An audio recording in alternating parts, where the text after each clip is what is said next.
Would you please all join me in reading the Pledge of Allegiance? Pledge of Allegiance to the flag of the United States of America and to the republic for which it stands, one nation, under God, indivisible, with liberty and justice for all.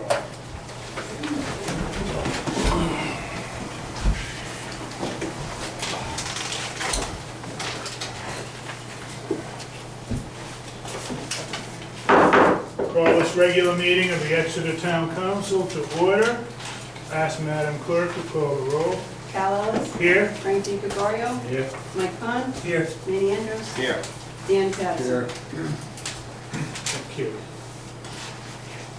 First matter of business is public comment. If there's there. Ted, you'd like to speak to us? Yes, I do.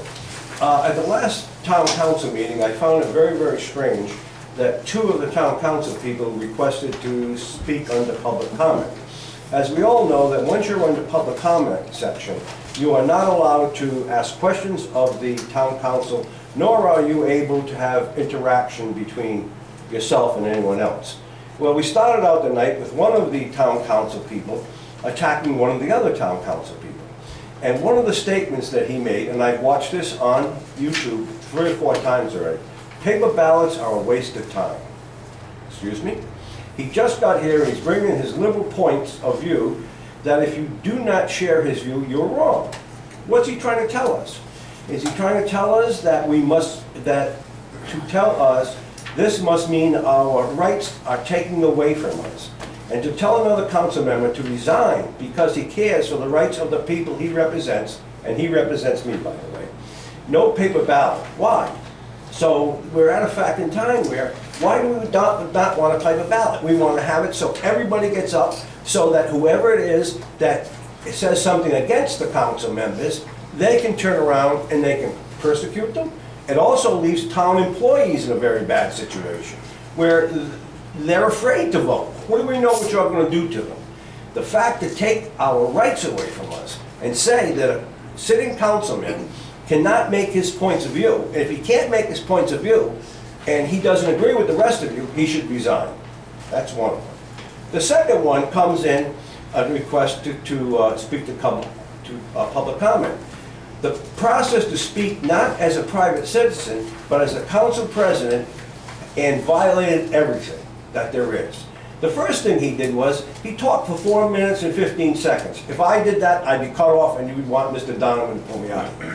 The second one, he started off talking, not only was he was not talking as a citizen, but rather he was talking as the council president.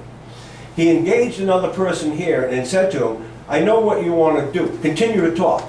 He provoked them. He was trying to draw them in so they would get into an argument with him. In my opinion, mind you, was that if he argued with them, he could throw them out. But he can't throw himself out. He can violate anything he wants to do. Then he asked him, do you want to stand up so we can have a back and forth talk? Wonderful. He is now engaging the public, not as a citizen, but rather he violated his own laws and he was speaking as the president. Let's see, you want to stand back and forth unless you have a kind of you want to. Okay, so on 2 occasions he addressed the council directly. Can I address you people directly? Will you people answer my questions? He badgered someone. He kept badgering them and badgering and badgering them. Okay, so that's okay because he can do what he wants. You know what I mean? And he kept going on and on. Again, he spoke for 4 minutes and 15 seconds, which I guess he's allowed to do because he's the council president. I don't know. No one else can do that, but he can. This is a direct, okay. On 2 occasions, he directly addressed the town council. I can't do that. He can't do that, but he did. He being the council president. No names, as we know. So he went on and he turned around. He would try to have me evicted. Why is it that he's allowed to run overtime, address people directly, make ignorant comments, which he did, and I ask anybody who questions anything I have to say, is to go to YouTube and look up the meeting. He attacked the man because, okay, the man may have been right or wrong, But it's not his right to turn around and speak as a citizen and then attack. And then at one point in time, he proceeded to tell us that he was a school teacher, so he knows how to talk to us. Okay, that's wonderful. Then there was a motion on the floor. Here it is, we got a motion on the floor, and in my understanding, Calvin, just listen to it. And as it was on the floor, there was always the fact that you cannot speak to someone on the floor. Okay, but the council president's got this new protege.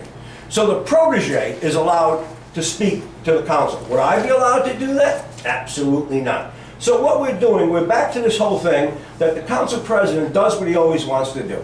If he likes you, I think it is. I'm letting you go. I think you're way beyond. oh, no, that's okay. But you go right ahead, Ted, because this is what you shine at. So Beautiful. go right Thank you ahead. very much. I appreciate Sure, the compliment. go ahead. You can So- speak for all the rest of the people here. No, I'm speaking for myself. Oh, okay, well, No, you can no, take no. their time, because No, I'm sure yeah, they'd yeah, like oh, but to you speak did the as same well. thing, but that's okay, Sure. because you're the council president. So anyway, here's this fellow, he's speaking from the audience, and lo and behold, he has special privilege, obviously, that I don't have. And I'm not talking about anybody else, I'm talking about myself, how I've been attacked, and how I did things wrong. Well, what happens when the council president does something wrong? It's all okay. That's my point, end of discussion. I'm going to move on, but I will speak to you, because as council president, I can address you, members of the council. If you at some point in time wish to place an item on the agenda to have me removed, please feel free to do that. I welcome that discussion. Anyway, let's continue. There are no other signups for that section, so we move to section 4, or number 4, acknowledgements. This is an important announcement, and we wanted to be sure that it was made in a timely fashion. So this is with regard to transfer station tickets that are now on sale. I'm going to read this carefully because since this is being video recorded and is then it goes on to YouTube, other people may wish to watch these proceedings, which is why sometimes if misinformation happens to come up, sometimes it perhaps needs to be corrected so that the public understands that that was misinformation. In any case, this is important. These stickers, transfer station stickers, are good or run through September 1st through August 31st. That is September 1st of this year through August 31st of next year. And they can be purchased at the town clerk's office Monday through Friday, 9 a.m. to 4 p.m. And special days, Saturday, August 24th, from 9 to 2, and Sunday, August 25th, from 9 to 2. This should assist if folks find themselves entering the transfer station and are reminded that they need to purchase a new sticker. So thank you, Madam Clerk, for arranging to have the office open to accommodate the public. The other announcement, did you want to speak to Question on this? that, Calvin. Yes. Is that something we can get posted at the transfer station I've got the- and on the webpage? Because every year we have a few stragglers. Yeah. It happens on the first. Yeah, we're so. eliminating some signs. We're Okay. doing that today. Can I ask a question on the transfer station also? And I only remember from someone speaking about something that happened last year when I think they missed purchasing a sticker and they went to the transfer station to drop off trash and they were not allowed entrance. Has that issue been resolved so that if it happens again, maybe we give somebody a grace period of a week or two to purchase it and they can still drop off? The stickers this year, I believe, say September 1 for I think expiration you'd date. have to change the ordinance to put a grace No, period. those were, Do you? yeah, you have to put that in the ordinance to allow a grace period, or maybe, council can probably. We probably could. We haven't addressed that, but we could. I just don't want someone to, I think there were several people last year that just missed the deadline and. It happens every year. Yes, So- and I just think it's unfortunate to have them load up the truck or whatever vehicle they're doing it, get there, said they can't be, you know, because they missed it by a day, so then have to turn around, go back home. So I'd like to do something, if we have to do it by way of ordinance, I'd be happy to introduce it, but if we could do it informally somehow this year to make sure that the word gets out to, you know, I'm not saying let it go a month or 2 months, but certainly a week or two, I think we should accommodate people. Let's, under administrative issues, toward at the end, number Okay. 12, let's All talk right. about that again, Thank because it is an administrative issue. So we could speak to it then as well. The other thing I'd like to speak to is not here on the agenda, but I would like to, recognize and speak to an issue that occurred this past month, and for a period of time in excess of 2 weeks. And many of you know this, I'm sure, the computer access here in the building in various departments was challenged. Records, files were inaccessible. And things are, at this point, very much back in order with some remaining issues. But mostly I mention this because I want to thank the staff for their patience.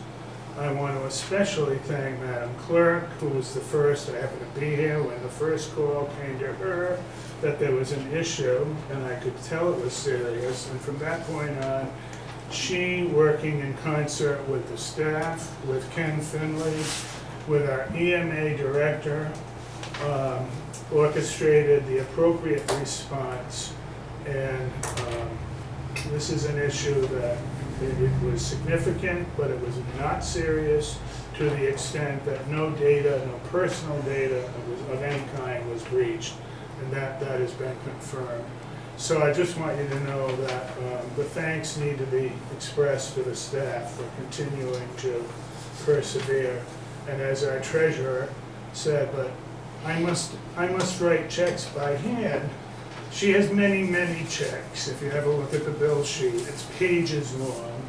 I said, don't write them all, just write some essential checks that need to be processed quickly. And that's the rest of that story. But I do thank the staff, and Lynn, especially you, and Ken, but Lynn especially you. Thank you very much. Is there anyone else on the council that wishes to make any announcements or acknowledgements? No, hearing none, then move to item 5, approval of the agenda order. I'll move that we approve the order as presented. Second. Motion is made in second. Discussion. Those in favor say aye. Aye. Opposed? So voted. We move to the consent agenda. There are no vouchers that I'm aware of. Are there any reports that members of the council wish to remove from the agenda? Hearing none, we move to C in communications. I have several, some of which we're going to be addressing through the course of the meeting. 11, 13, 15, 17, which is one of those we'll be addressing as it's an application. 19, 20, another application. 21, 30, and 34. Others. Frank, did you have some others you wish to address? Yeah, 11. Okay, I mentioned 11. That's Like okay. you did? Yeah, that's all right. Missed that. 17. That's fine. I mentioned that too, but that's all Yeah? right. Yeah, How did I miss these? I don't know. It's okay. Okay. That's it. Mike? Okay. Yeah, No, thank you. Dan. 1 and 3, Kyle, you got the rest of mine. 1 and 3, 1 I and believe. 3, yeah. I believe we addressed last month, but we can address them again if you wish. It presented with the schedule of August meetings. Next page, the bill sheet, there are abatements this month. There are remittances and abatements from the tax collector.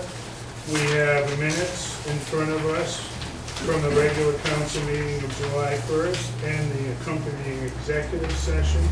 We have work session meeting minutes from July 8th.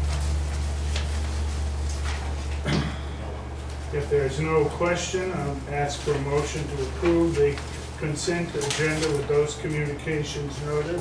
I'll make a motion. Second is there? Seconded.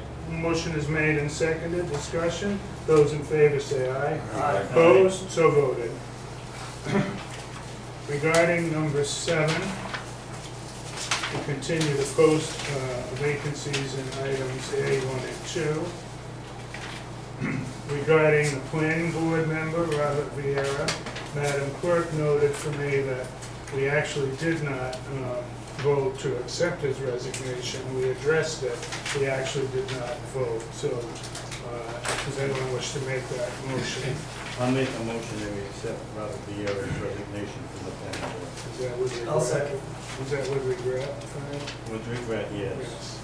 Regret. Motion is made and seconded. Discussion. Those in favor say aye. Aye. Opposed? So voted. Regarding Richard Smith, who has resigned from his position, is there a motion to accept his resignation? So moved. And I'll second that. Under discussion, I've been approached by Steve, DPW Director, asked if he could speak to that later tonight. So, given that the case, I believe we should move to accept the resignation at this point. And those in favor say aye. Aye. Opposed? So voted. Regarding appointments, regarding the Reynolds Charitable Trust Committee, we do have an application from a young lady on West Shore Drive, Ms. Nancy Rowe. Would anyone care to discuss or make a motion for discussion? I'll make a motion to appoint her as the charitable trust.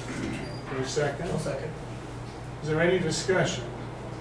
She seemed as though she had quite an interest in volunteer and in giving time and service to community, so I think that's certainly a good fit, I would say. Any other discussion? Those in favor of the motion, say aye. Aye. Opposed, so voted. And Madam Clerk, the only thing I would suggest is when you write to her, perhaps you might suggest that she contact the chair, and they might have a conversation about moving forward. I think that's a good idea. You probably would have done that anyway. Item C2, a liaison under the Economic Development Task Force. We thought that, Frank, I think, thought that might be something we should address. Would any members of you wish to? Okay. Mike has volunteered. And I know, Manny, I think you were one who pushed for this Yes. initially. Are you comfortable with Councilman Khan? Would you like to Absolutely. discuss with him? It's fine with you. It's absolutely fine with me. Okay. Well, Mike has volunteered, and I would move that he be appointed to that position as council liaison. I'll second it. Motion's made and seconded for Mike Khan to be our council liaison to the task force. Discussion, those in favor say aye. Aye. Opposed, so voted. Regarding item 3, we had posted asking for applications for the information technology manager. We actually have received 3 applications. 2 appear on the agenda under communications, but we found that one, which is listed for next month, was lost among some emails that should have come forward, I believe. Excuse It me? was in my spam mail. Well, that's not a good thing, but if you heard Madam Clerk. So it was too late to post it on this agenda, but at the same time, it's certainly worth considering. So this is going to be my recommendation, Council, that we interview these 3 candidates. I have asked for availability of this room. Thursday of next week, the 15th, is the first time that we can meet here in the evening to interview those candidates. I would suggest that we move forward in that process to do that and meet with them on Thursday. Ken, I'll make that a motion. just a minute, Ken has a question. That night, which you're chairing, aren't you? Oh, I'm sorry, I thought you, they talked about it. But that's the first open evening here, and I think we should meet and resolve. Made that a motion. So there's a motion on the floor by Frank that we invite these three candidates in for an interview on Thursday, April 15th. Danny, I would think you'd prefer 6 o'clock. I'll do whatever you prefer, Mr. Council President. And I hear a 6:30 at the end of the table. I'm always up for 7, but should we compromise at 6? 6:30? Should we compromise with 6:30? We'll do that. On April 15th? April 15th? I'm sorry, August. It begins with an A. August 15th. And that motion, I think, was made by you, Frank, and was it seconded? I'll second. Seconded by Dan. Those in favor say aye. Aye. Opposed, so voted. I think the good news is we have applications from 3 people that seem very qualified to help us. You want me to call them? Would you, and set it up for us, Ken? Would you do that? Starting at 6:30. So what you do, me? What you do, me? You're gonna be up there. Yeah, no, I'll leave. 5 or 7. One of you decide who's going to be here for us, one of the nice people. Shouldn't take that long anyway. No, it should. I'll be here and then I'll leave. The only, At least your other meeting. the only question I have regarding this approach, Councilman, is whether we're calling this a special meeting to interview or a work session. I would think we could probably call it a work session. You know, because we won't be voting, but we'll interview, and so that'll be a work session on the 15th, at 6:30. Thank you. We move to item 8, but we won't be moving there for long. We discovered that we're ready to go on a public hearing with one glitch. It was not advertised according to what's required by statute. Should have been, but there were lots of diversions and pressing issues for people here this past month. So this public hearing is going to have to be convened in September. Madam Clerk will be advertising for this public hearing in September. Yes, I know, Madam Clerk, yes, you will. And we will be hearing that, holding that public hearing at the September meeting. Earlier today, I had asked Madam Clerk to put copies of the body of the hearing here on the table, which you left. I know some of you picked those up because you assumed, according to the agenda, we were moving in that direction. But as we've been advised by legal counsel, we're moving forward since it wasn't properly advertised, and that hearing will be conducted next month. Moving to new business.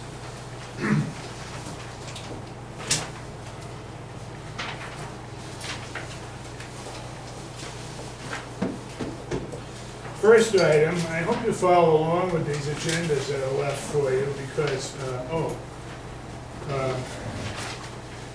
because there's a lot of business that we need to cover tonight, but I think we can move through it reasonably nicely. This first item has come to our attention through an email that we received, that I had, that I don't have in front of me anymore. Maybe Madam Clerk does. But it was suggested that all the cities and towns in Rhode Island issue a proclamation designating their city or town as a Purple Heart Town. And this is in recognition of all of our veterans throughout the state. I know that, and some of you may have seen this already, I know that North Kingstown already moved in that direction because I happened to see a sign that was posted, I don't remember where, but somewhere upon entering the town. And I'm just talking because I know Madam Clerk is frantically trying to help me out here, and I read it. But Madam Clerk, I'm just going to suggest that we move on. It came from a veterans organization. I wish I could remember exactly which one. But for the record, I would like to read this proclamation. Whereas the town of Exeter, and I'll skip some words here and there, has always supported its military veteran population And whereas the Purple Heart is the oldest military decoration in present use and was initially created as the badge of military merit by General George Washington in 1782, and whereas the Purple Heart was the first American Service Award or decoration made available to the common soldier and is specifically awarded to members of the United States Armed Forces who have been wounded or paid the ultimate sacrifice in combat with a declared enemy of the United States and of America. And whereas the mission of the Military Order of the Purple Heart, that's the organization proposing this, is to foster an environment of goodwill among the combat wounded veteran members and their families, promote patriotism, support legislative initiatives, and most importantly, make sure that we never forget. And whereas the state of Rhode Island has a huge, highly decorated veteran population, including many Purple Heart recipients, and whereas the town of Exeter appreciates the sacrifices of our Purple Heart recipients made in defending our freedoms and believe it is important that we acknowledge them for their courage and show them the honor and support that they have earned. Now therefore, the town council of the town of Exeter does hereby proclaim the town of Exeter as a Purple Heart town. And therefore, it is fitting and proper that we recognize all of the above and shall include this proclamation as part of the permanent records of our town in order that the members, family, and friends of the town's Purple Heart recipients will know of the esteem, respect, admiration, and high regard in which they will always be held. I suggest that we adopt that proclamation tonight, and I'll make that a motion. thank you. And is there a Seconded. second? Motion is made and seconded that we adopt this proclamation on behalf of all these Purple Heart veterans and all veterans. Under discussion before we vote, I have a question for Steve. Have you seen any of these signs? Yes. And can you, is it possible, I know they're probably gonna go on state highways if we were to procure them, so I'm not sure if you could do that. We'll get either permission from DOT or, Could you? they don't, I'm sure they don't wanna spend their money on Town of Exeter, but I can have the signs made reasonably, and we can get permission from DOT to install them. Did you see one that I'm speaking about? I'll talk to Adam in North Kingston. Would you Yeah, please? I'll take care of it. It wasn't large, but maybe you could find out where those were procured. Yeah, and I- I'm gonna guess you're gonna want one on 165, Route 2, 102, Route 3. Yeah, use your judgment. Where we put the bicentennial signs, I'm guessing? Use your judgment. Counsel, do you have any issues with that? Do you want to speak to Steve about it? or- No. I think if you could do that, Steve, if you find it's troublesome, then, don't, It put shouldn't be the that. brakes on. But DOT will just take a little time. You think? Thank you. Any other discussion? Those in favor, say aye. Aye. Opposed? So voted.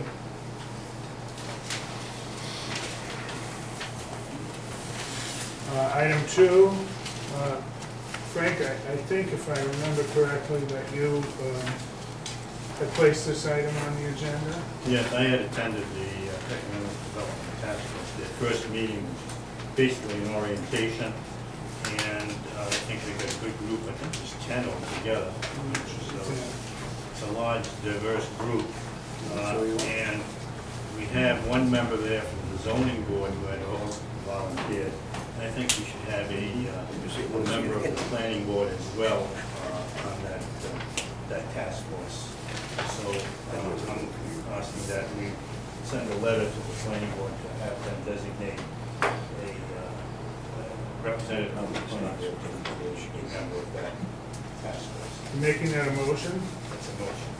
I'll second for discussion.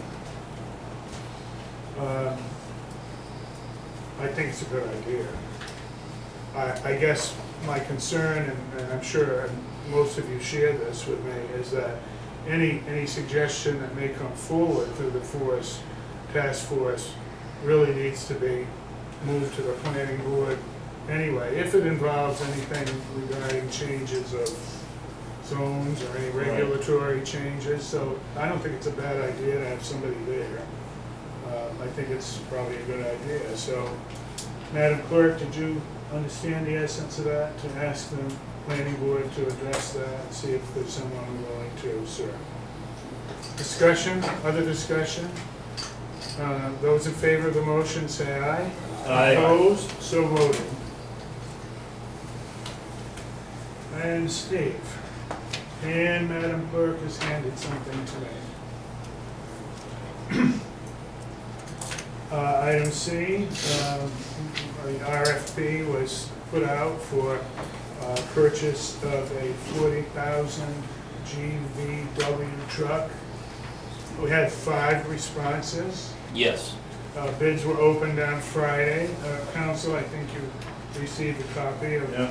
those bids. The opening took place Friday at 2:45 p.m. 5 bids, and I've just been handed a pass-through communication dated August 5th. I'll read it to the council. Does the council have copies of this? Does the council get copies of this? Okay, just got it, so please, talking to you, council, as I need to do from time to time. To the Honorable Town Council, from Stephen Matchjack, DPW Director, regarding the bid award for the truck. Public Works Department has reviewed all bids submitted.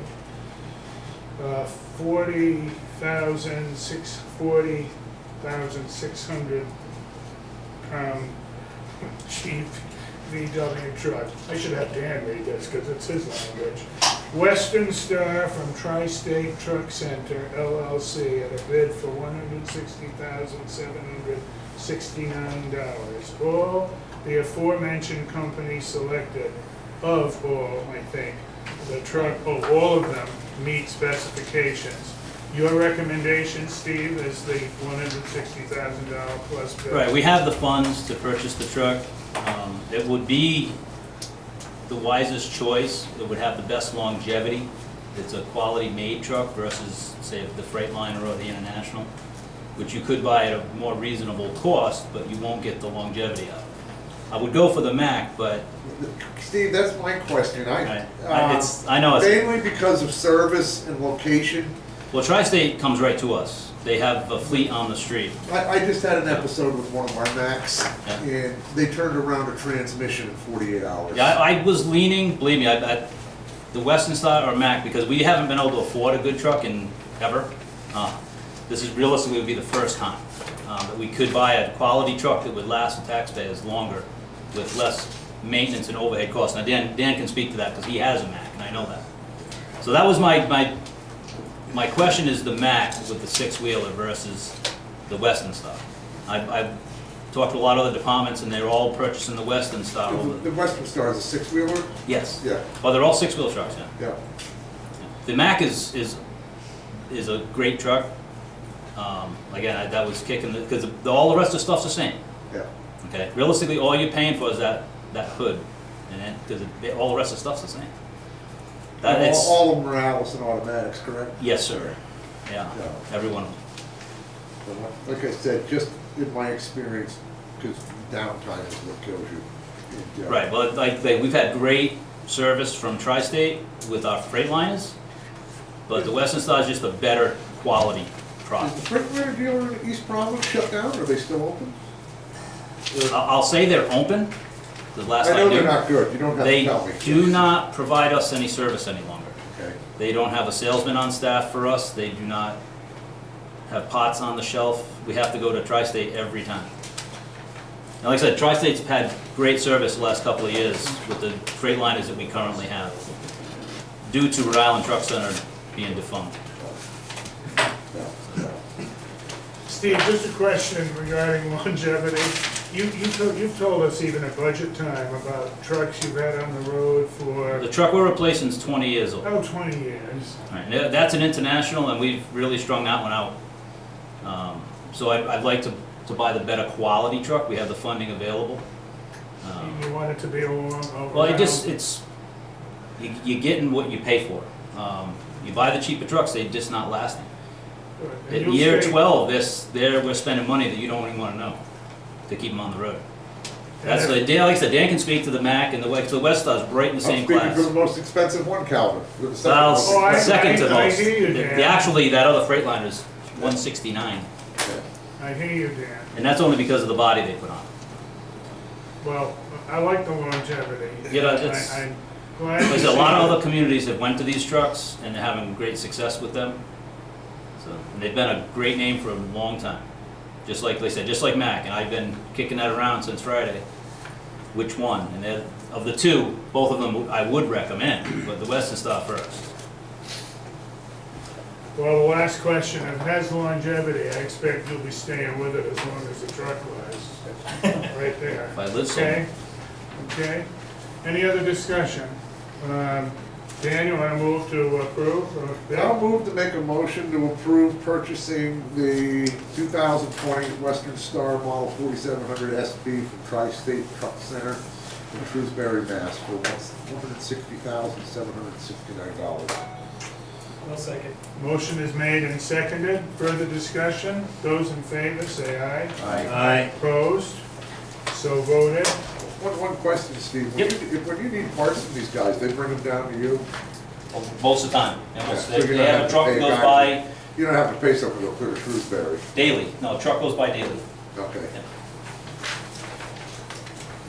They're servicing every bus in the state around for now. Thank you, Steve. I think you're also on for the next item as well. And Yeah. that is your request to extend the bid for the random crack sealing by the fiber enforced method through Seal Coating Incorporated. We have a communication that they've offered to extend the bid. Right, this will be the second year. Last year we awarded the bid, and since they've changed their name, now it's called Indus. Probably on the letterhead, right? It is. Just so you know, we're aware, they did change their name. Same product, same company, same great service. They do all the crack sealing on most of our subdivision roads, our asphalt roads. So, What's the fiber they use, you know? the actual product, no, Nylon or something like that? more like fiberglass. That's what you see on the road now, where they're going with the wand and then sprinkle it on. And they throw the black Yeah, powder, yeah. Oh, we use that mainly on our asphalt roads, is where we use that product. So subdivisions, a road that's been asphalt, not so much a stone seal road, or a chip seal. And that process is certainly not unique to Exeter. is Oh, no, it? it's I mean, used all over the I see state. it all over. And it's, I assume, a similar product, if not exactly. Right, we've been using that company, well, the only one, they're usually the only one that bid for the reinforced product for 15 years. Thank you. I'll move to extend the bid for another year, based on a recommendation of Director Manster. Seconded. Motion is made and seconded. Other discussion? Those in favor say aye. Aye. Opposed? So voted. I'll just in case you need that. Item E, we have a recommendation from Steve Matchek requesting to extend the contract for hauling of solid waste and recyclable materials.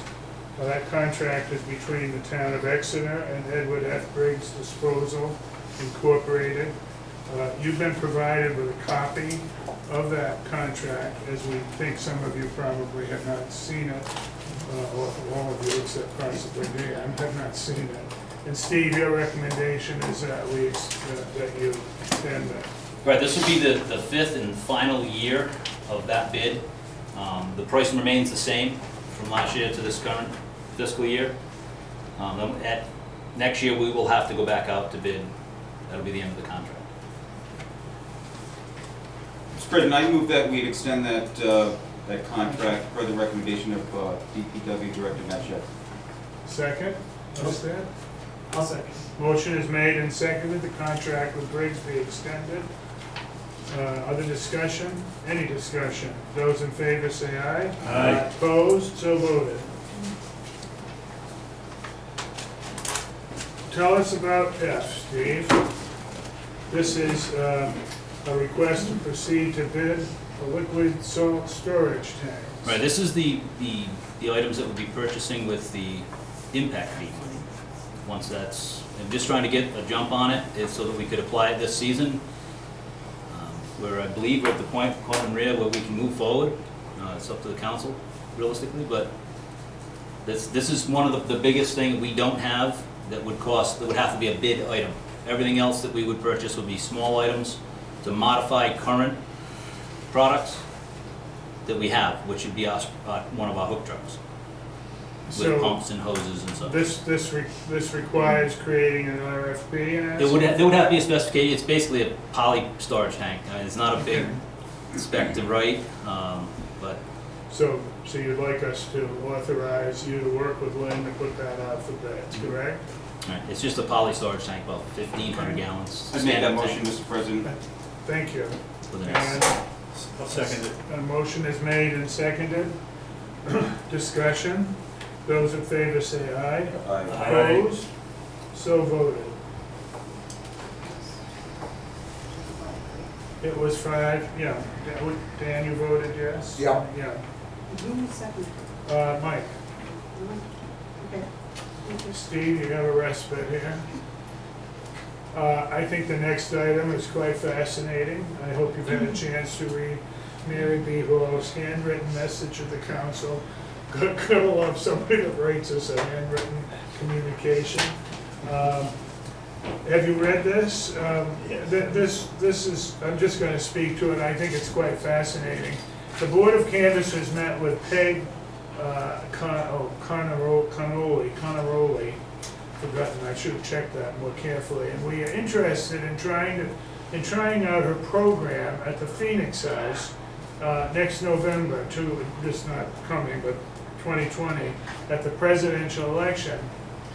Board of Elections, while not endorsing the program, not against the towns trying it out, only one polling place will be involved.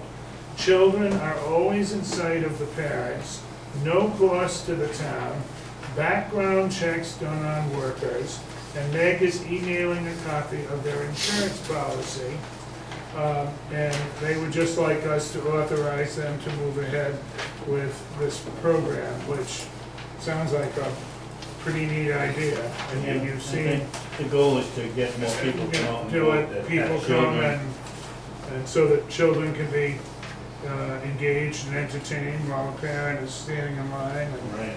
waiting to vote. I think it's quite fascinating. I would recommend that we move forward with this. I'll second that. Oh, so I'll make that a motion, that we authorize the board to move forward and investigate and put it in place. Motion's made and seconded. Discussion, reaction, support, hearing none. Those in favor say aye. Aye. It gets support.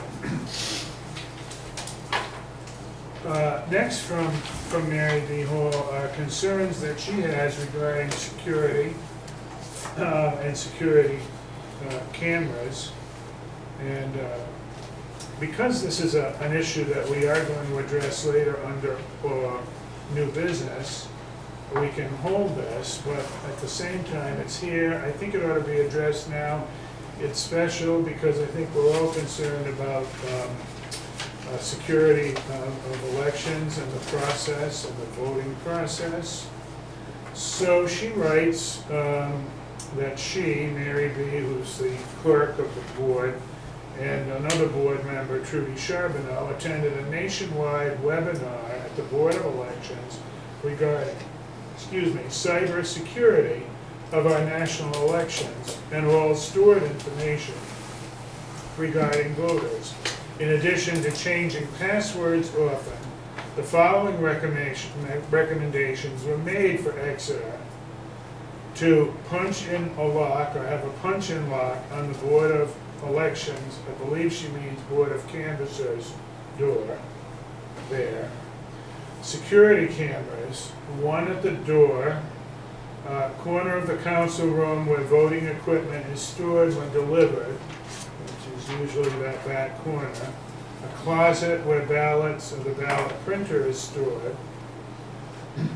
A public area where Bold Star is used. and the front desk and office, and a locker room in the basement. I have one question. What's the goals? Balaclava, that's where you put your, That's what they call it now? I didn't read, her handwriting, it's Balatar, B-A-L-I-T-A-R. Oh, it looks like goals. Well, thank you, okay. In fact, I didn't take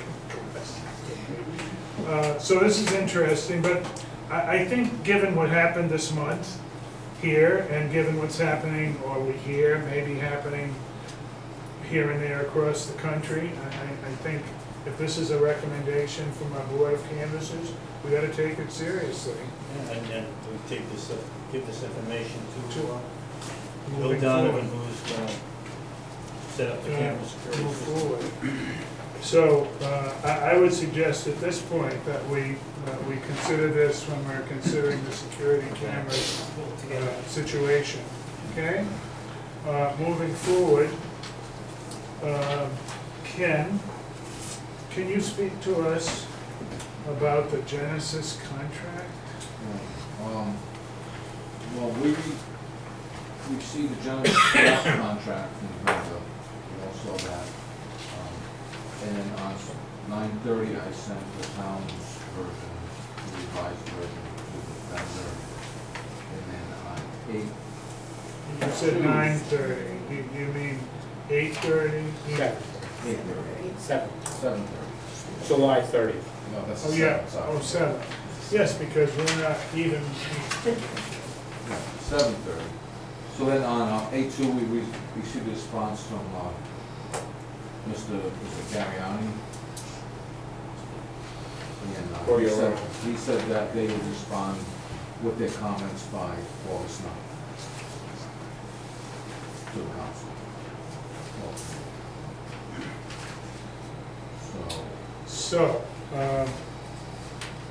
now let's talk. I mean, you get comments. I know you've been referencing this contract with legal counsel, and you've been back and forth. I would suppose then that you'll forward these comments, we'll be discussing these, addressing these comments. Right, and James has been involved also. The consultant reviews. I'm just wondering if we should proceed more quickly than September, if we have the ability to proceed, if you know what I mean. If there's something scheduled for the 15th, then possibly it could be a meeting. Should be a special. Special meeting following the work session. Work session. Let's do council, if we could do this. You know that we're gonna come here on the 15th, I hope that you'll be able to clear your calendars for that. And if we find, if Ken communicates through Lynn or directly to me that something's ready to move forward, then I'll authorize Lynn to set up a special meeting that night as well. Obviously, you wanna look at that piece ahead of time, so we get it to you, but in a timely way. It seems to me it behooves us to try to move on this as quickly as we can. Can you agree? Yes. Okay. If we don't know what their comments are gonna be. No, they'll be but sent right to if you Jim. can get it resolved so that, I know Ken, you had told me when we talked about your progress on this, that you knew Jim, you had concerns about initial language. And Ken said to me, I don't think Jim would want you to move forward on this without some further review. So I appreciate that. I think we all appreciate Yeah, that. Jim did a lot of Looking work at on it. this. Yeah, just to let you know, Cal, what happened was there was a very detailed and long contract that came back. We tried to streamline that and make that much more simple and basic. And so that's what they have. I'm sure they're probably sending it off to their legal counsel to make sure that nothing essential has been taken out of it. But it was all streamlining and basically cutting down to, I think, more understandable and basic I terms. appreciate it. And that's, not that what they had was necessarily bad, it was just We a all lot need more to be, detailed. we needed to be able to live with it, is what I'm saying. Exactly, more or less. that's exactly. everybody would know what exactly they're gonna be doing for us, correct? Okay, so, council, that being said, I think, unless you have any questions for Ken, well, then we'll move on to the next item. Thank you, Ken. Keep us informed as to how things progress. Thank you.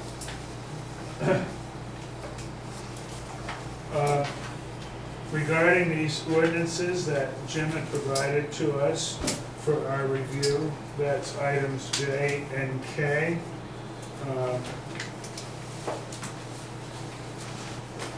You note that based on conversation that we had and discussion that we had in July, Jim fairly quickly responded, also after consulting with Bill Donovan, as town sergeant.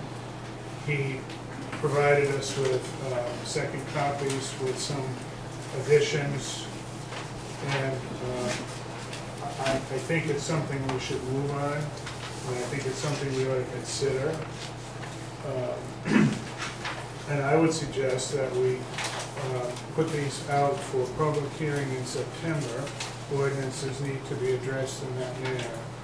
And so, council, we talk about this. I would move that these items J and K be placed on our docket for the September meeting for public hearing, so that we can review these publicly, share them with the public, ask for public comments, and we can in fact respond to concerns we have regarding these issues. So, okay, thank you. So the motion's made and seconded that we post these for public hearing in September. Discussion? Those in favor say aye. Aye. Opposed? So voted. Just be sure that you do all have those copies that you've been given, but if you make sure that you have them, contact Lynn if you don't find those, because we'll put those, Madam Clerk, on the docket for public hearing in September. Thank you, Jim, for following through and getting back to us on those.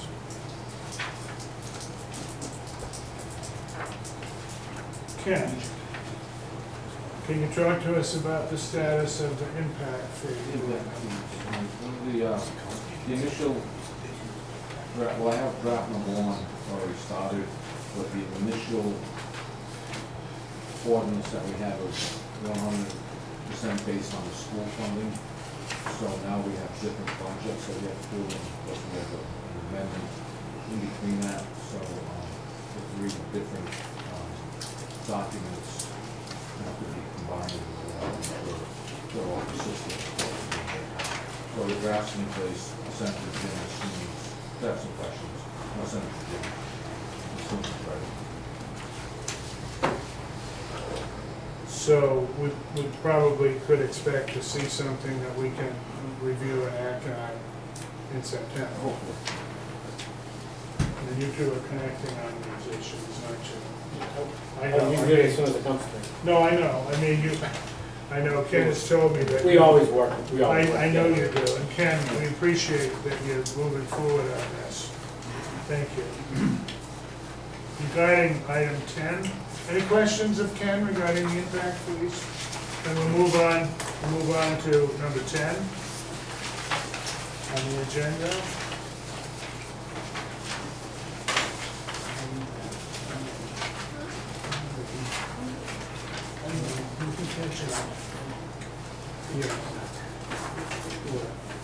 Oh, well, wait a minute. Oh, I'm sorry. You know what, why did I, sorry. Exactly. We need to address M. I don't know why I thought that was impact fees, which it isn't. Jim, you worked on this issue, I believe, at the request of Hal. This is the issue of amending our ordinance to accommodate new state statute. Exactly, yeah, this wasn't something that, from a policy perspective, Hal thought was necessary, but from a legal perspective, it was. We checked that out and we agreed with them, and so we, at your suggestion, drafted an ordinance that would accomplish coordinating our ordinance, bringing it into account with into conformity with state law. So that's what you have before you. The changes are purely required according to state law. Nothing else. They may not be popular when they get out out there. Hal wanted me to note that this is not a policy determination coming out of the town government. It's a requirement that we comply with state law and our ordinances. So this is one where, before you can do this, it has to be forwarded to the planning board for recommendation, as you know, because it's a change to the zoning ordinance. So if, that's where we're at. We need to forward this to the planning board for their recommendation. Thank you. Sorry to pass by that. You've heard solicitor's remarks. Is there a motion? I'll make the motion. I sent this to planning. The motion is made Seconded. and seconded to forward this proposed amendment to that ordinance to the planning board for their review. And once we've had that review, then we would, or their response, then we'll move forward to a public hearing based on what they recommend. Discussion, other discussion? Those in favor say aye. Aye. Opposed? So voted. Thank you, Frank.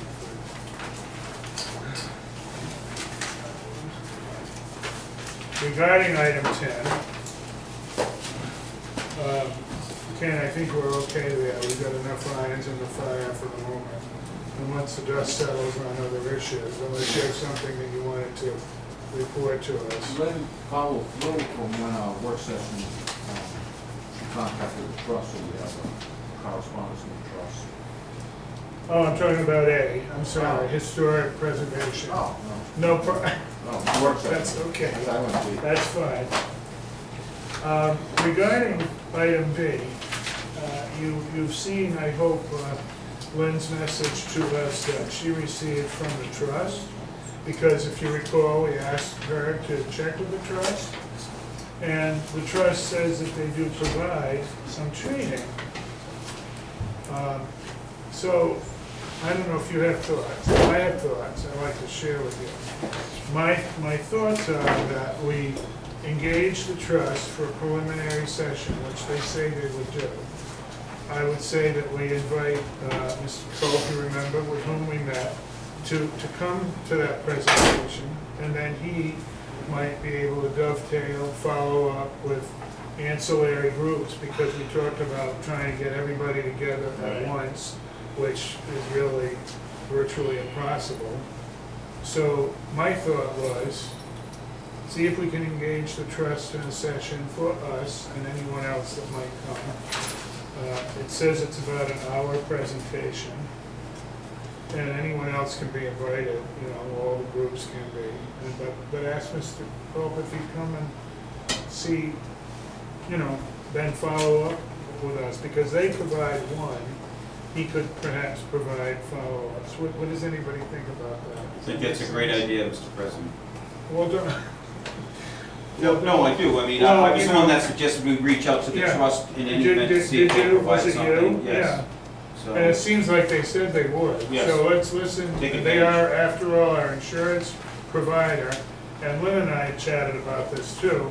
And I think for our sake, for insurance purposes, if we indicate we have met with them, then if issues surface, such as one that surfaced during our previous term, the trust knows we've moved forward, and then we can build on that with someone Correct. else. Does that make sense? Yeah, because it appears that the trust has a very limited scope as far as addressing the issue where, when we had talked with Mr. Cole, he seemed to be a much more Yeah. comprehensive approach. Right, and- in-depth approach, so. And kind of an interact, I mean, I thought what he was doing was a really good thing. But I thought we could kick it off with the trust and then build on that. Because I did hear some people speak at the trust at an annual dinner a couple of years ago on this issue. And it's just worth listening to what they have to say to us. And then we've covered a base here, which was, if you know what I mean. So I think that I'd like to, at this point, move that we instruct Madam Clerk to contact the trust and give us some potential dates, times, you know, something, that we can work something out. I think this could also benefit the trust. They get some information from Mr. Colt that, no matter where, Well- so it work both ways. Right, once you have that information, though, I'd like to, when you have an opportunity, if you could speak to him, tell him what we're doing. That's my motion, I think I made, is it Manny Seconded. second? Motion is made and seconded, other discussion? Thank you, those in favor say aye, opposed, so voted. The way this is worded, I thought maybe this was training on how to harass them in the workplace. How to harass other How to people? harass them in the No, workplace. we have to make sure you don't do Oh, that. okay. Make sure that you I don't just do wanted the way that. it was worded. No, no. We're gonna have you sign up first. Oh, I see what you mean, Harassment training. harassment training. Yes. that's what I How thought. to harass with style. Yeah, Yes, exactly. With impunity. Comprehensive plan revision update. I don't know if, Frank, if you had anything you wish to say? or No, not. I'm not even sure they met because of a problem with the schedule. Their work session. We went for the work session, they didn't meet for the normal meeting. They had their normal meeting. Yeah, the work session Work session. before, they really situation. I forget what the reason was, but And there they was didn't meet questions. that. I think it was advertising too, right? Yeah, no, That was a regular meeting, right? Actually, right? Didn't get on the website. Right, 'cause we That's couldn't what get on. happened, they didn't get posted from the library. That's what Oh, happened. oh, good, that's the next item, town website, so we'll talk about that too. I just want to speak quickly to this issue of the revision update. We got some information through the planner about the Portsmouth approach recently, and after working 2 years, they have now gone out to hire for $65,000 someone to move the plan forward. So, again, in her opinion, even though it's a slow and steady pace, the work's being done here. And after 2 years, Portsmouth said, okay, now let's spend $65,000 on top of it. And they have a full-time planner. So I want to make that observation, because, and I appreciate it being shared. Let's go to D, please, the website. Manny, have you had a chance to meet at all? No, and I had talked about this last time, that the summer was probably gonna be slowing down. We're gonna get a meeting going in September, and it's gonna kind of dovetail with the IT manager. That's good. So, it will get done, I assure you. That's fine. I'd like to speak to this only quickly.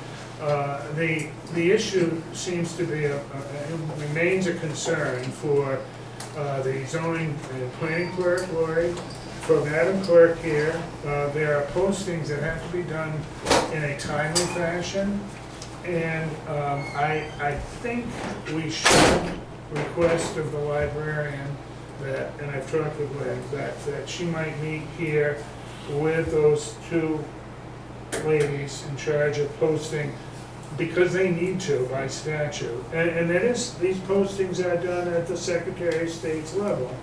But as a courtesy to citizens, I don't know if Lynn's been asked, but Lori has told me that she's been asked by people in town that they look for the posting and they don't see it.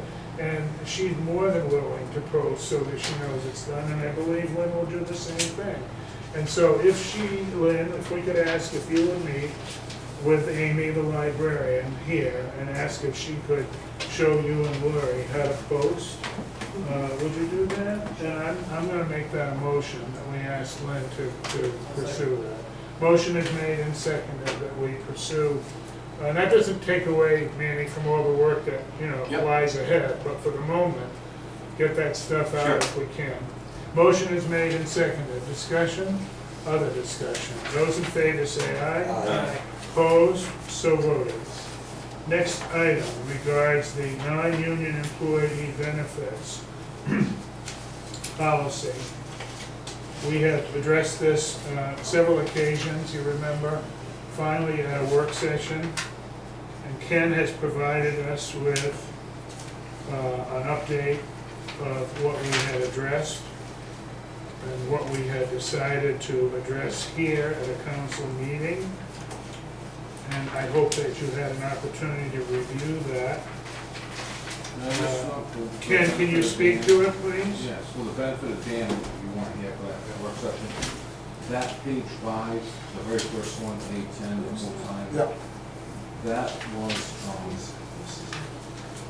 that's what's in the contract, so I had to switch it back to this, so this is not new. Yeah. This is new to the policy, so I have the numbers wrong. It's all right. Yeah, it stays out, the numbers too also. Like 15 to 20 years, that's in the contract. So that's not, the language is the same, the dollar value, based on the contract. So, Hey, Chris, that was- This is what, yeah, that's, but you got that, that's the new one. Yeah. I thought I saw that. No. Because everyone had a copy of that. right. And make well the Oh. note that, Here it is, down here, where it doesn't belong. attachment A will follow it's beginning of the policy. Like, we'll do this distribution memo, and then comes the attachment A's through C's policy, and then attachment 1's through 100. So we don't have to revise the policy every time we revise the attachment A. So there was attachment 1, talking about policy on policies, then we have to revise the policy itself. You've streamlined for future For use. future. And attachment A is at that last page for you with the update of the non-union employees. Dan, you have that copy, you're with me? Yeah. Okay. And we had discussed some of it earlier, I think, Dan, at budget time, but then the night we met, Ken, thank you for pointing that out, that Dan wasn't here. But this was a result of the work that we did and the discussions we had. So, This is the completed. Right. this is it. So if we approve this policy draft 2 tonight, that will replace what's in effect. I'll move to approve, if there's a second for discussion. Seconded. Is there discussion? Ken, I'd say thank you for pulling it together. You know, it needed some doing, but thank you. And we recognize people that had never been recognized, like the EMA director and so forth. So it seems like a good job done. Other discussion? Thank you, Ken. Those in favor, say aye. Aye. Opposed? So voted.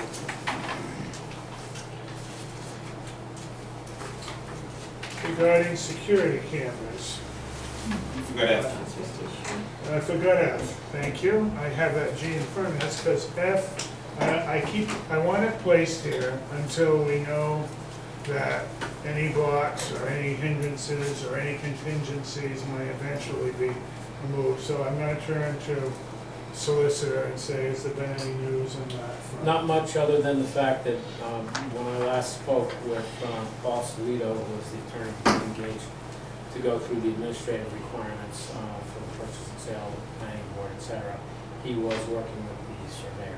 Now, I don't know precisely whether the survey's been done, but as you know, we need that in order to move forward with the planning board. So that's the last I heard. I can check with him to see if there's any updates. Usually he's good about filling me in. I have not heard since his last report, which was to say that he was working with her.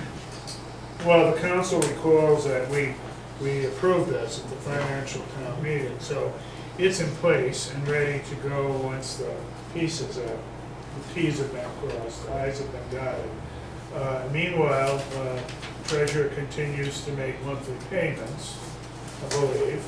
I'm of the opinion monthly payments on the lease should come out of that $350,000 that we set aside for purchase, because we don't need all of that to purchase, but I guess I leave this to the treasurer's discretion unless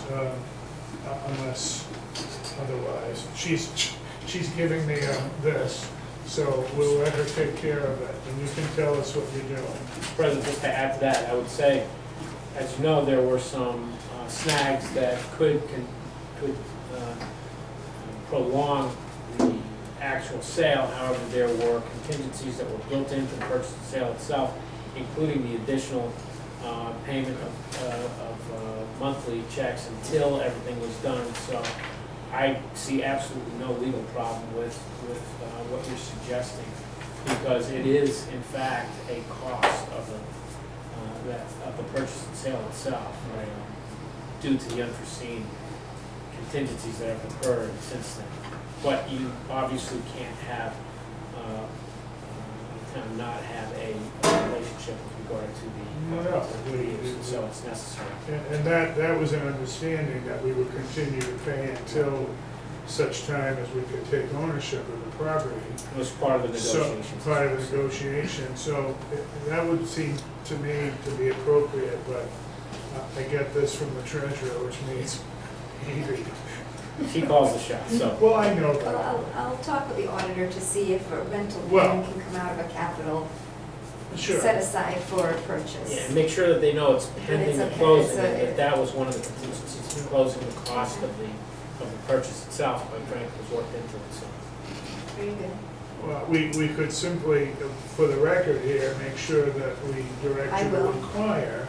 And I would think you might appreciate that. So Yes. I will move that we direct treasurer to investigate removing funds to make payments on the lease from the capital fund pending the actual conclusion of the purchase. And that's a motion, if there's a second, Second. please. Motion is seconded. Thank you. Those in favor say aye. Opposed? Okay, so now you do, and if it's no, it's no. And if it's this, it's, you're on your own. Let's go to G now. Regarding the security camera system. You have information that's been given to you. I hope you have that in front of you. Some, what I call relatively simple specs in RFP that Steve, thank you. Bill, you've worked together on this. Steve, you already have cameras installed. Bill, you've worked with them elsewhere and you see the urgency and the importance of this.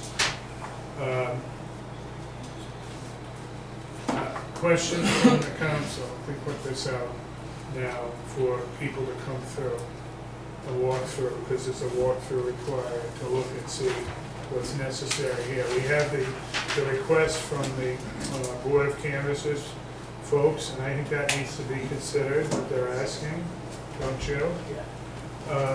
Question that I know has been raised by Town Sergeant is whether there needs to be an audio aspect or piece of this.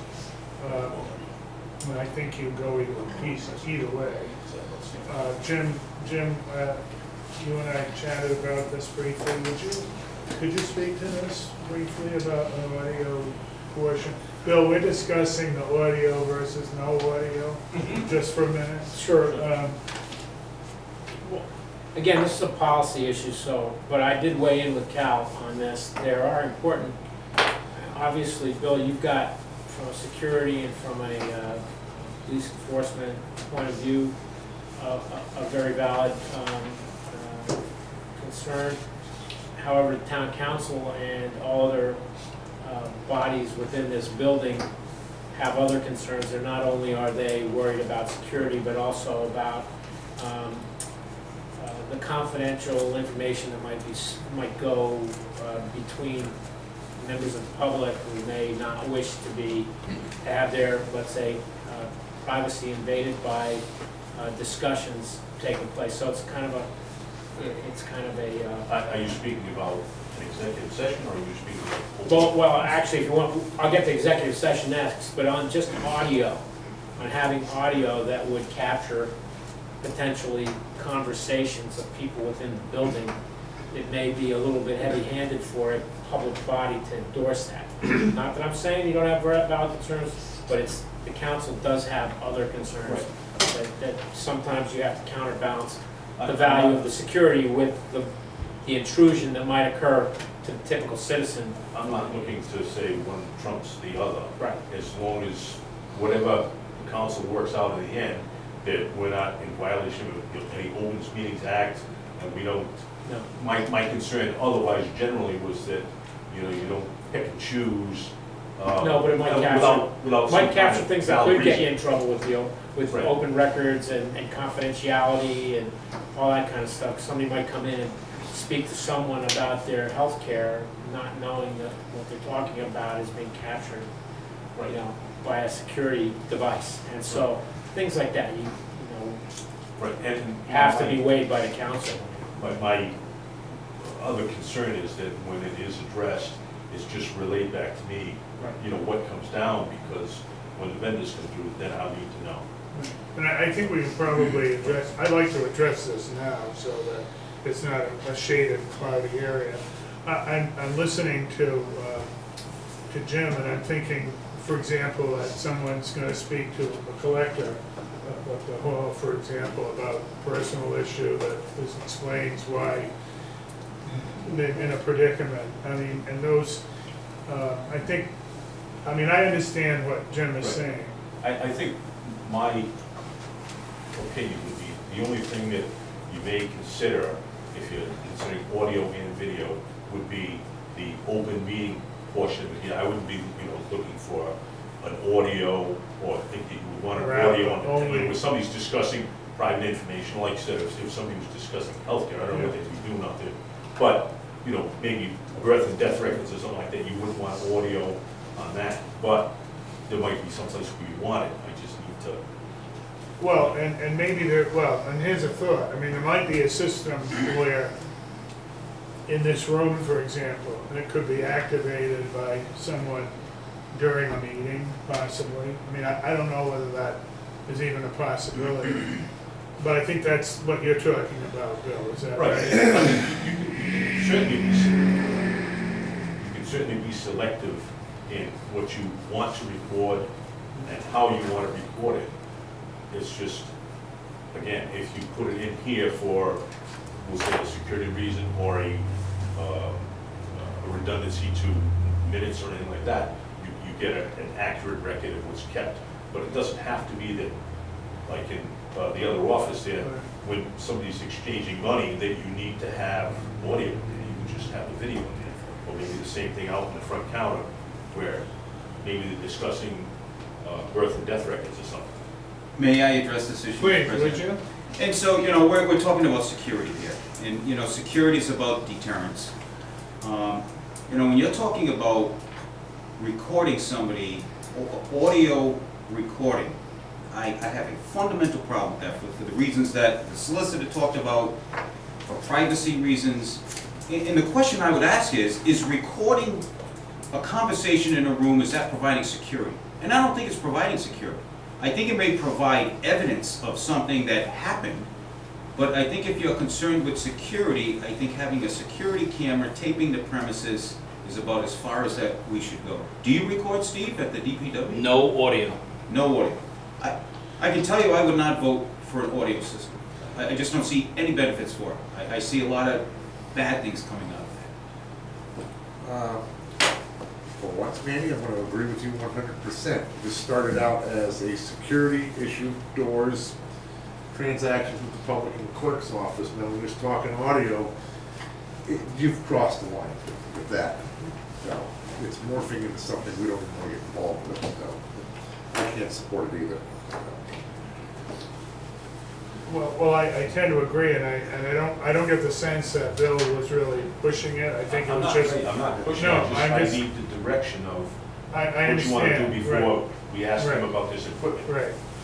I would say, unless I'm wrong, the consensus here is pretty clearly that we're only gonna do, the video. The other issue with the security system, you're gonna have a monitor set up somewhere. Where will that be set up? In a vault, someone's own office? You know, a lot of unanswered questions, so. Oh, I think it should be where only one person, law enforcement, or what do you call it over there? And Bill, isn't that what you like to propose? When we first looked at it, we looked at either the clerk's office or the sergeant's office. I think we agreed that if we have it in the clerk's office on a day-to-day basis with everybody in and out, they're watching what's going on in the town hall, maybe that's not the best place for it. So we decided probably that the sound sergeant's office would be the best. It is also the most limited access. So, I mean, there's a lot of things we can do, you know, to limit access to the recordings themselves. You know, whether it's a log, you know, right in the computer or whatever. There's a lot of, we can provide a lot of security for what we have there. And again, for review, if somebody wants to review it, you get very limited access and you can log in and out of it. So at this point, that's what I would recommend. Well, Bill, and I agree, because if you're not there, or Scott's not there, the office is locked, correct? Correct. So no one's going in, no one's here, I think that's a perfect place. We have complete control over that office there. You know, when you open this building up, and I'm not saying it happens, but if the clerk's door was open per chance, when somebody else is meeting here, they have free access to it.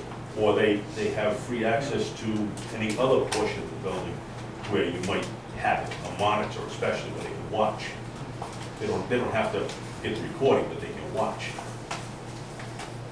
Well, you know, Bill and I talked about this way back initially, and I said, come to the council so we can address it. And I would have no problem with that site being in his secured office. I can only speak to, I don't know what you do, Steve, but in my wife's business, that information's in a locked office. that They're only- password protected as well. Only, yeah, and only the two owners of the business have access to that office. And in this case, only you or Scope, and otherwise it's not. For me, that would be the appropriate placement. I think that's the consensus of the council.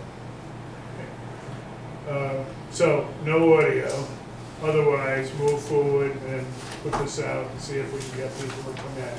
Okay, the only other thing is I might have to adjust what we initially had in the committee and give us some ideas on.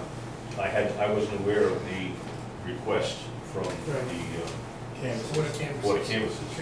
Can we modify this Right, to include that before it's Right, just we- posted? Right. I think that the issue of this door here, as far as it being on campus, it's a non-issue. It's the other areas that they talked about. I think you'd be safe because the proposal says design build. Right, I'm just saying, we might have to adjust what we're gonna propose to, Yeah. or have them propose, but to Yeah. include something, but we have to look at it first. We have to add one more camera minimum. Right. Yeah, But I assume that because you both have the experience of a security issue, that's using cameras, that you both come to be present when somebody's walking through and describing what needs to be done. Is that an assumption we can make? Yes? I'll be here. Right? Thank you. Thank you.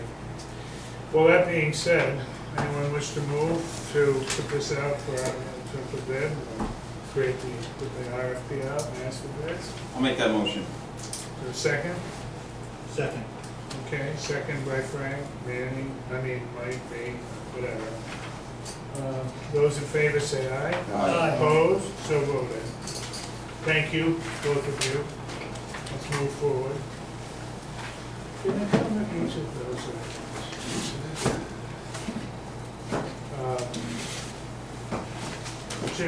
Ken, anything else you've told us about how busy you've been with?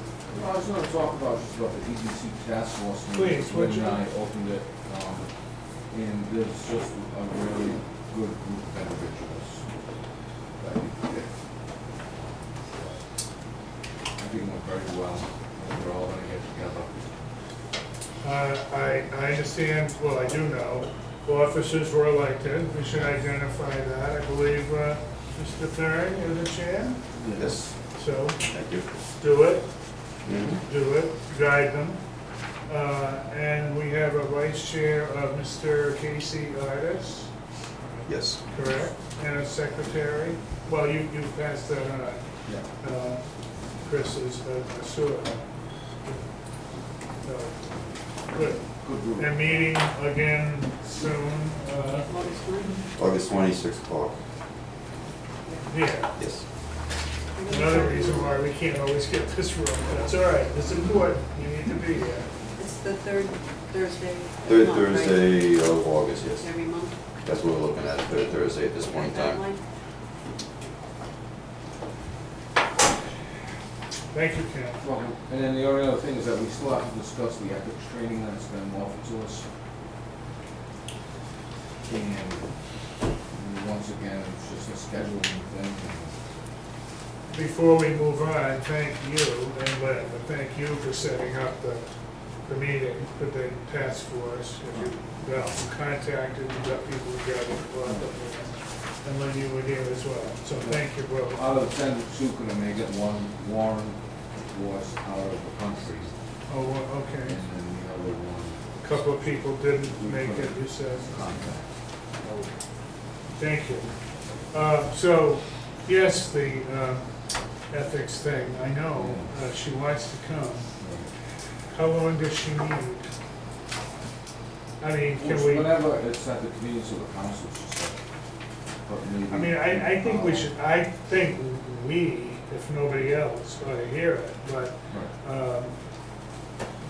I don't know how we do that, if we incorporate it or hold a special meeting and invite, others to come. Maybe in September, we should try to set a date, if she could come, and then just put it out for any boards that want to be part of that. But she periodically emails me and asks for an update, and I said, well, we have the budget and, And we've been busy, very busy. but I wonder if September might be, or if not, October, one of those times, if you could set something up and we do a meeting here. So we just put it on the agenda for the next time meeting. And see if something comes up right between now and then. It's here, isn't it? No, put on for discussion. Right, we don't have it. It's not on Should we there. call it new business or unfinished? Because we've been talking about, it's kind of new There was business. correspondence that was pulled Sometime, some time ago. well, let's, because it's going to be our intent to set something up. Can we place it on the new business for the September meeting? Okay, and then see if you can figure something out with her. All right? I get some dates again. Good. Thanks, Ken. Anything else? So that's it. Thank you. Jim, something to report? Yeah, just a few things. Most have been covered already, will be covered. There were 2 new suits. There were actually administrative appeals that were filed this month concerning Mr. Davis's, Asa Davis's appeals. We've answered those, and they're gonna march along as typical appeals do in Superior Court. Update on the Arcadia matter, we did receive Richmond's brief, it was excellent. Dovetails very nicely with ours. Next will be the state's brief, which is due in approximately 30 days or so. And after that, we all hunker down and wait for the Supreme Court to tell us what the arguments will be on that matter. That's going once again, it's going to receive hopefully a full decision from the Supreme Court, which is exciting and long overdue for this particular issue. Next, Green, nothing tremendously new to report. We're still awaiting decision. As you know, last month we argued the dispositive motions before Judge Lanfear. They were quite complicated and lengthy, and he's got quite a lot on his plate. So I'm not anticipating that this will be a quick decision, but we will get a decision out of Judge Lanfear that may have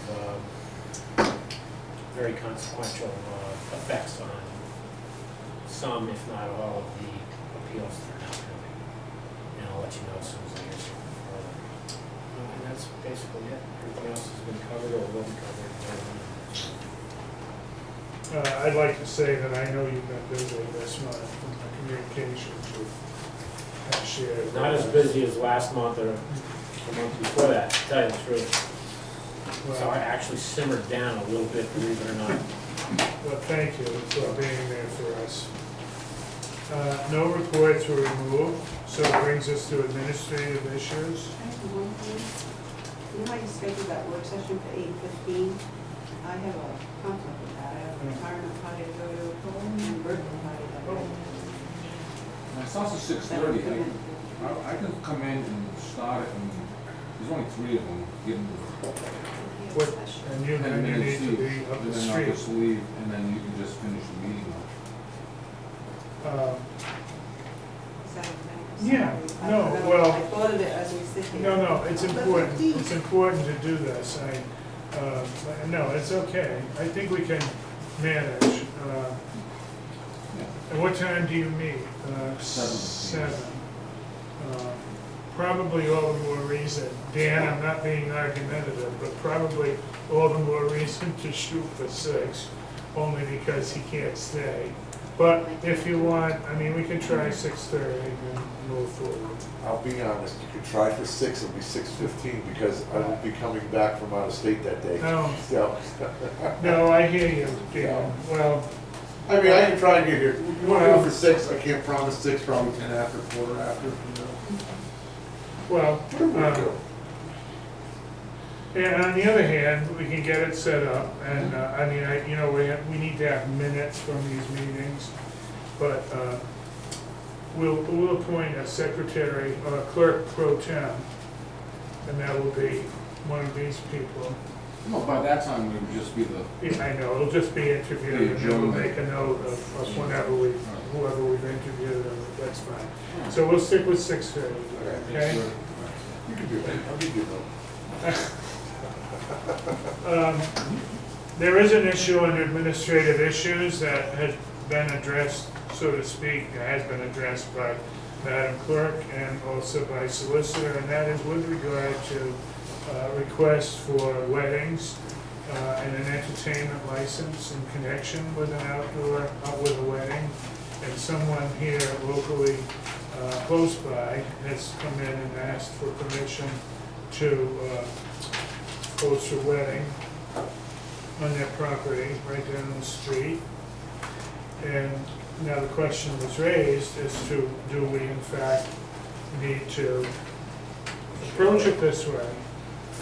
And I believe that the discussion back and forth, and correct me if I'm wrong, and Madam Clerk has only asked that we address this tonight so that she knows that if someone comes in and says that they're going to have a wedding on their property, that it's appropriate to pass through so that neighbors, at least neighbors are told what's happening, and we hold a public hearing. I believe that's your concern. There have been, if you remember, other issues, one in particular I can think of, with weddings held, that we want to follow a similar practice. So, did everyone receive this? So this is a message to all of you, as I recall. So I think, and as Madam Clerk said, she just simply would say to this gentleman, yes, we're putting it on the docket for September. And there was a request also included here that the fee be waived, which is something that you need to consider. Can we waive the fees? Well, I don't know if we can. I mean, we always can. You know what intrigues me about this note? Did you get a chance to read this? What I'd like to know, and I don't know the answer to this, and maybe some of you do, he says that the rescue next door, which I know is separate from town, he allows rescue to draw water from his well. Did you read this? Yes. Does anyone know about, it intrigues me, I really do. Well, half the septic system's in the state right away, so. I'm sorry? The septic system's on state property. Half of it. You mean next door? Yeah. Well, the fact that if the More than one rescue, violation. well, no, but if the rescue is drawing water from his well, maybe, Well, that was originally Richard's land. I understand that, but where this man lives is on Reuben Brown Lane. Yeah. And I don't know where the well, You okay. have that request to waive the application. Yeah, we haven't, And and, have, but I'd like to, I'm curious about this before we actually meet on this in September.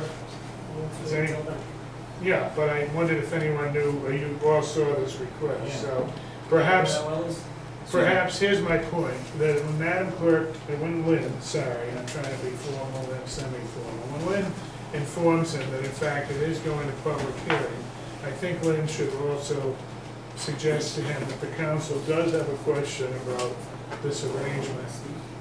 And Steve, do you know about this arrangement? What is this?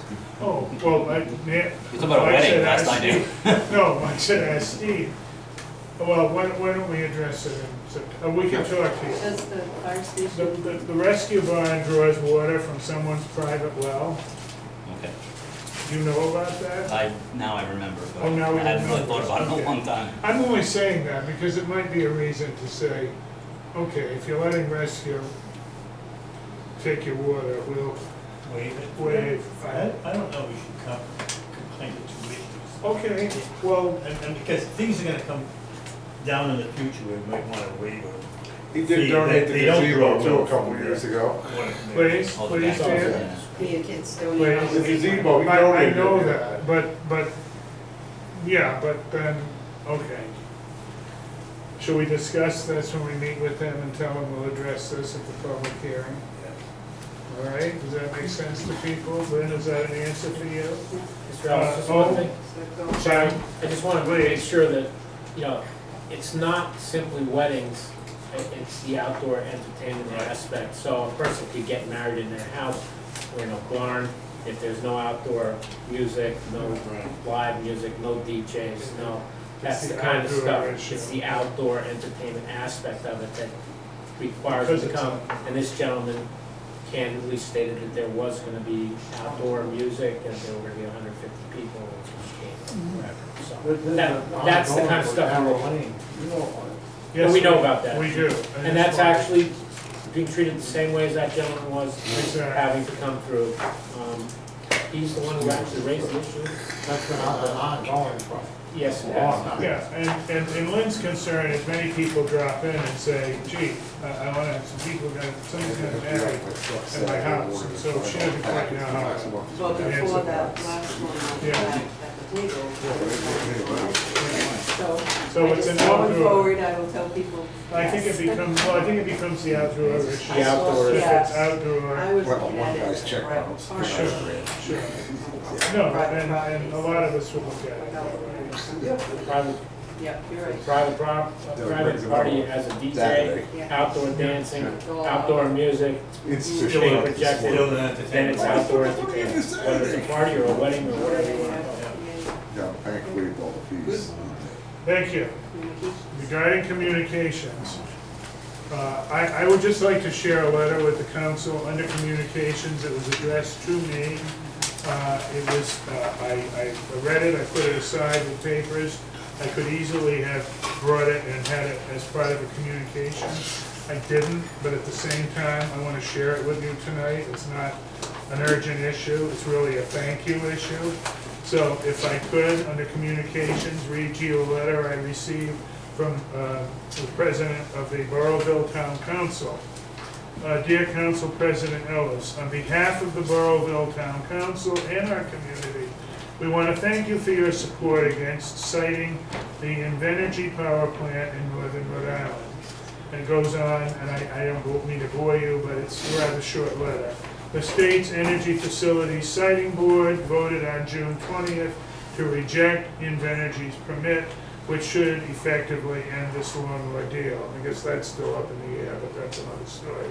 With overwhelming support coming from all over the state and our neighbors in Connecticut and Massachusetts, the message was clearly sent that this project is not needed, would not do anything meaningful to lower or mitigate electric rates for Rhode Islanders, and would do harm to our treasured and dwindling forests, waterways, and open space. It takes courage to vote the establishment, to take politically unpopular votes, such as the one your community took. Every once in a while, common sense and the people's voice prevails. We thank you. I don't mean to make this a political statement or anything, but I thought that, and this is a prior council, so you three new folks, but Dan was here, he remembers that we took that vote, and I just wanted to share that with you. Thank you. Regarding, Dan, you had spoken about those early communications. Those are all set. All set? Yep. And I have number 11 here in front of me, but was there an earlier one? I'm trying to look back here on the communications. Cell tower. Yeah, Frank, did you have an earlier one than 11? No, I didn't. Okay. The reason I'm pulling this 11 is because, you know, it's an offer here. We've had similar offers. I don't want to ignore it. I just wonder if we could pass this offer from Everest Infrastructure Partners, offering 3 options to the town: a lump sum payment, a 5-year installment, and option 3, 10-year installment of $62,000. We've never moved on anything like this. I don't remember seeing anything quite like this. But I'd like to just refer it to Maria, no, just someone. We have two. We have We one. have one from SBA. Was that another purchase order? Number 9. SBA leases it now. Right. And then they And then also, Everest is, right, they want to come in and they both put offers in for roughly the same. you know, that's on this further, another communication. Number 9, is it? I don't know, council, it's up to you. I don't need to, I'm not trying to be cute about it. I don't know if anybody want to look at it, consider it. I don't know much about it, honestly. If I we're don't know. talking about giving money to the town for something, I think it's something we should consider, and Um, We're averaging. Well, why don't we just pass this on, ask her if she reviewed. Didn't change their plan with the carriers they have. They keep going up, but the last one was 300,000. They keep going up. Yeah, I'm saying it's, Yeah, well, I appreciate that, Ken. You did hear Ken, so maybe something's going on we don't know. And you know, we've always, in the past, previous councils too have looked at these and said no, and maybe it's just one more review is worth somebody looking at it. At least pass it to Maria and see if she More investigation. wants to investigate a little bit when she has time. yes. Should we let's pass both of them on. What was the other one, Mike? 9? Well, proposed. Communication. 9. It's from From the 9. But there's 2 from SBA, I don't know. Well, let's pass all of what's them. that 5G stuff they're talking about? Oh, that's 29. It's 29, yeah. Communication number 29. That's SBA. Maybe that's what they got. No, just pass it to Maria. And then if she thinks we ought to talk about it, she'll we'll put it on. Put on there, she thinks. Yeah, ask her her opinion, if she thinks it's something. Is this it right? Yeah. No, this is Rhode Island, 29, what's 27? 2932. That's just. So, Oh, look, see, I blew right there. Behind that. $4 grand.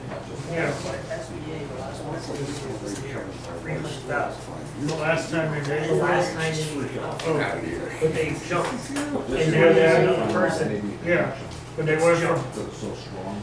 They're in competition. Radiation.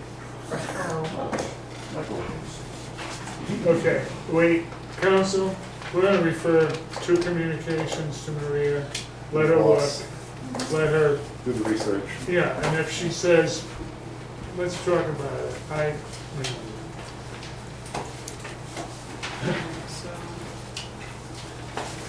the next one I had was a resignation, that's the resignation letter from Mr. Smith. And I would just want to hold off, there's an issue in there I just want to address in executive session, under personnel. I had pulled number 15.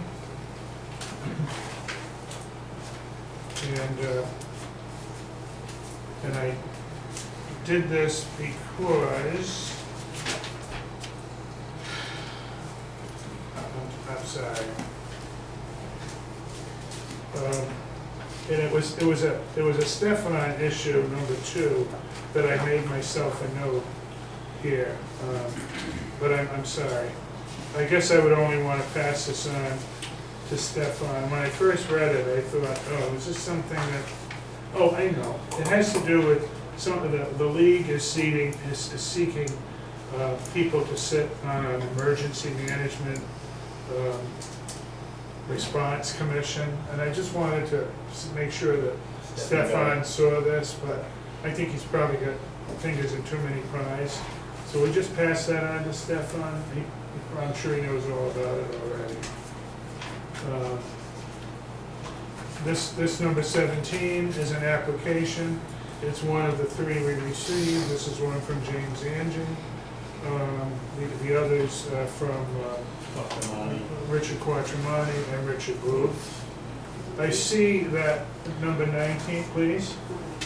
I see that number 19, it caught my eye because as I looked through it, I noticed that there's a section that addresses, I think, the very thing, Steve, that you spoke to us about with a process that you were using as an experiment on a road here.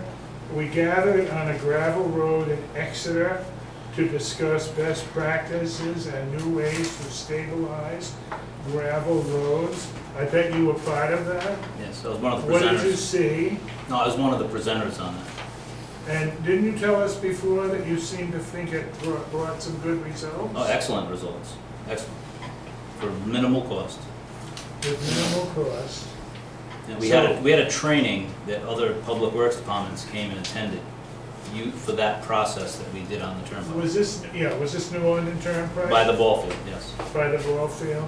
Did other people come and look? Yes. Were they impressed? Yeah, most of them are starting that process now as well. Well, it caught my eye, and I remember that Steve had talked to us about this. So now I'm glad you're here, so you could address it. And it sounds like a good deal. Thank you, Steve. Can we get some more pilot program for us? All the time. And Steve, I'm glad you're here. We had a request for reimbursement. Has that been forwarded to you? I have. The damage? I saw it.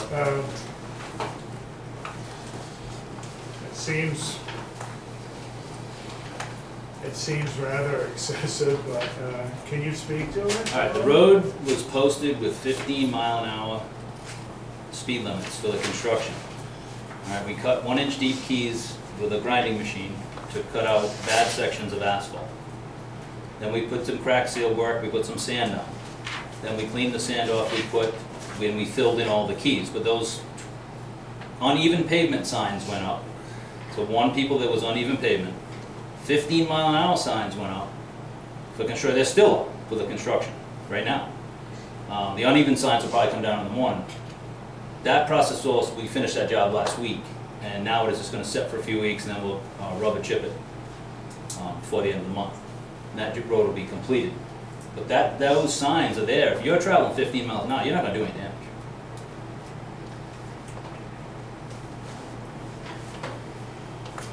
I hear the gentleman who knows what he's talking about. Did you happen to see the claim for, well, It had to be going pretty fast to do that kind of damage. If you're going to compress a truck tire, even in a 2-inch pothole, say, you got to be going, and you only going 15, you're not going to compress that tire to do damage to your rim.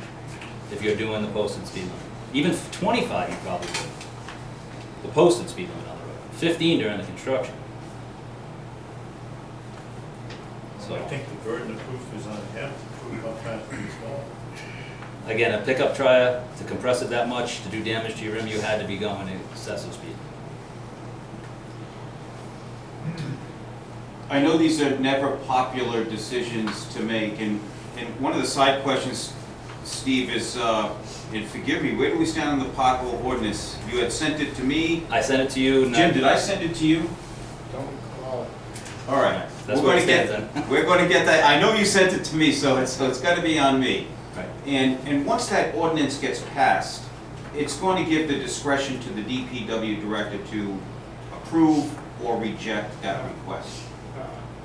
And so, I mean, on this issue, I'm guessing that the director is suggesting that we deny this request And so I make the motion that we do that. They're never popular, but we're gonna be trusting the DPW to make these recommendations to the council, so that's the motion that I would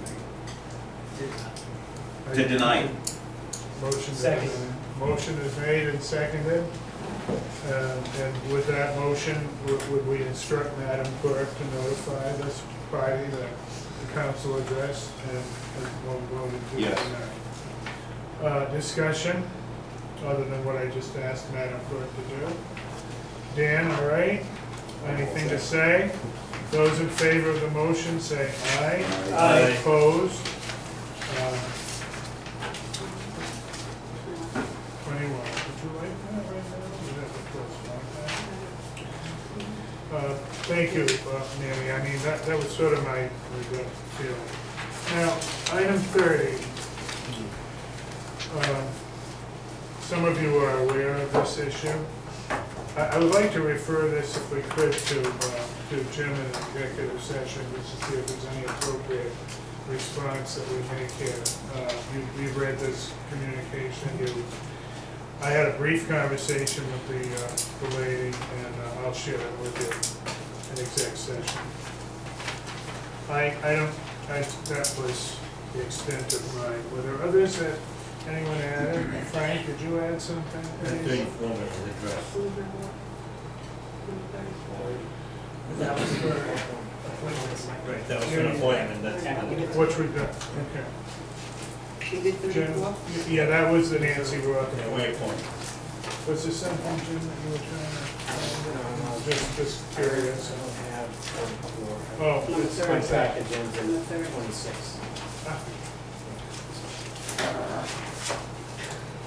well, some people just got left in the dust, so. Okay, sometimes it's better. We have 30. You need 30? You looking for 30? Oh, Well, I think Yeah, I don't you have from just, 26, I have 26 just the kind last. of curious to see what we didn't discuss, or did. Oh, but you're gonna have 30, and that's important, because we have to address that in exec session. Yeah, we'll do that. I would then ask for a motion to move it, well, I'll make a motion to go into executive session on items B, personnel issues, C, potential litigation and investigative matters. Is there any other reason that council's aware of, or Jim? No, then I'll move that we enter into executive session on items B and C.